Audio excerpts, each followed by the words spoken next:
मैं और मेरा दोस्त राजू कॉलेज खत्म होने पर स्ट्रगल कर रहे थे करियर सेटल करने के लिए। दोनों ने कंप्यूटर के बहुत से कोर्स कर लिए थे मगर एक अच्छी नौकरी मिल ही ना पा रही थी। खैर कुछ तो करना था, अन्यथा राजू को फोटोग्राफी का शौक रहा था बचपन से, तो वो एक दैनिक अखबार के लिए वाइल्ड लाइफ के बेहतरीन शॉट्स लेने लगा और मैंने भी शहर में अपना ही साइबर कैफे खोल लिया। अब राजू नदियों, झरनों और जंगलों से अपनी फोटोज क्लिक करके लाता और शाम को मेरे साइबर कैफे में बैठकर ठीक करके अखबार के लिए भेज देता। एक दिन रात को घर जाने के लिए मैं कंप्यूटर सेंटर लॉक कर रहा था तो मेरी नज़र उस कंप्यूटर पर पड़ी जिस पर बैठा राजू काम कर रहा था। वो अब भी ऑन था और सिर्फ उसी कंप्यूटर में से रोशनी आ रही थी। मुझे लगा शायद मैं बंद करना भूल गया। मैं फिर गया और उसे बंद कर दिया और जैसे ही मैं मेन डोर के पास फॉर ग्रीनर, तो पीछे वो कंप्यूटर फिर से चालू हो गया था और फिर से उससे रोशनी आ रही थी। रात बहुत हो गई थी तो मैंने उससे चालू ही छोड़ दिया और साइबर कैफे बंद करके घर की ओर चल दिया। रास्ते में मैं सोच रहा था कि क्यों वो कंप्यूटर बंद ना हुआ होगा, शायद कुछ खराबी आ गई होगी, बटन में सुबह चेक करता हो। बस इसी दिमाग की कश्मकश से गुजरते मेरा घर आ गया।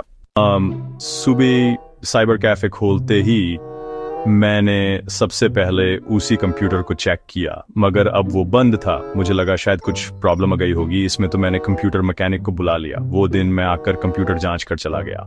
उससे उस कंप्यूटर में कोई प्रॉब्लम नहीं मिली।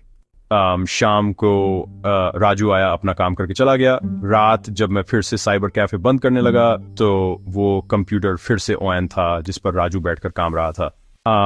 मैं थका तो था लेकिन फिर भी मैं कंप्यूटर के पास गया और उसे चेक करने लगा। कुछ समझ ना आ रहा था। मैंने ऐसे ही बैठे बैठे राजू का फोटोज वाला फोल्डर कंप्यूटर पर खोल लिया और मैं उसकी क्लिक करी हुई फोटोज देखने लगा।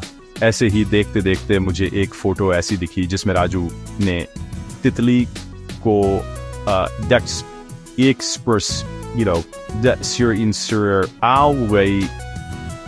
था। बहुत ही बेहतरीन फोटो थी, बिल्कुल साफ सुंदर रंग ऐसे कि आप सम्मोहित हुए बिना ना रह पाओ। और मुझे कुछ देर ही हुई थी फोटो को देखते हुए कि मुझे लगने लगा जैसे मैं उसी जंगल में पहुंच गया हूं। मैंने थोड़ा अपने सिर को छिटका और उस फोटो से अलग होने की कोशिश करी मगर मैं ये क्या देखता हूं कि मैं उसी जंगल में खड़ा हूं जहां की वो फोटो थी। मुझे कुछ समझ ना आ रहा था कि आखिर ये हुआ क्या और मैं साइबर कैफे से यहाँ कैसे पहुंच गया।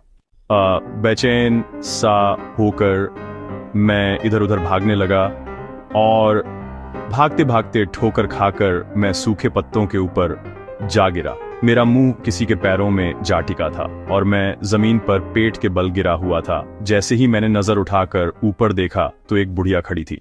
बुढ़िया ने काला लंबा झोले जैसा वस्त्र पहन रखा था, कमर झुकी हुई थी, कुबड़ निकला हुआ और हाथ में एक टहनी की लंबी मोटी लाठी पकड़े हुई थी।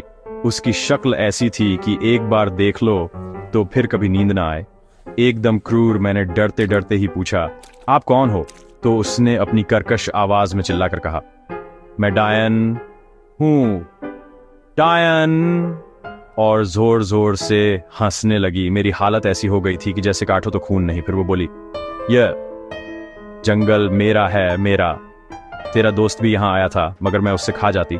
उससे पहले उसने मुझसे तेरी जान का सौदा कर लिया था, इसीलिए तू यहाँ लाया गया है, मूर्ख।